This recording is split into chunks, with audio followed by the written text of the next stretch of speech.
नमस्कार। हम डॉक्टर अर्चना पांडे आज एगो भोजपुरी सोहर प्रस्तुत कर रहल बनी। आशा बा सबके पसंद आई। आपन कमेंट जरूर बताई कैसन लागल हा। लंका में सीता नहाइली सूरज गोड़ लागेली हो।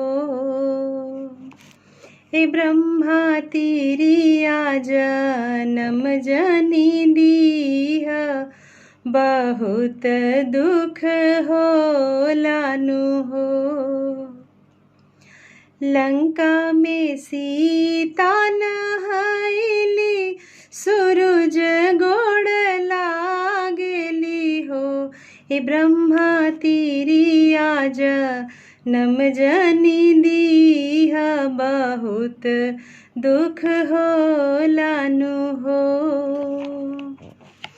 एकत दुख जनकपुर में दूसरे अवधपुर में हो।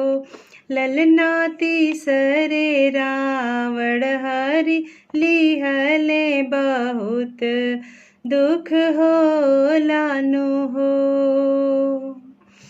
हे ललना तीसरे रावण हरि लिहले बहुत दुख हो लानु हो।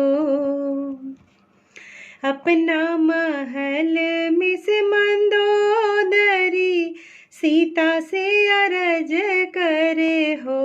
हे सीतायान रे पुरुष संगे आइलु त धर्म बिगाड़ेलु हो। सीतान रे पुरुष संगे आइलु त धर्म बिगाड़ेलु हो। अपना महल में से सीता मंदोदरी से अरज करे हो।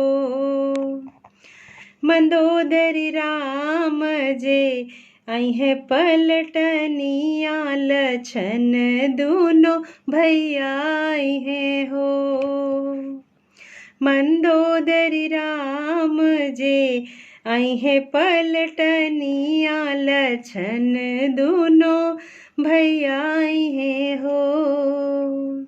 मंदोदरी सोने के लंका विध्वंस करी है हमें ले जइहन हो। मंदोदरी सोने के लंका विध्वंस करी है हमें ले जइहन हो। धन्यवाद। नमस्कार।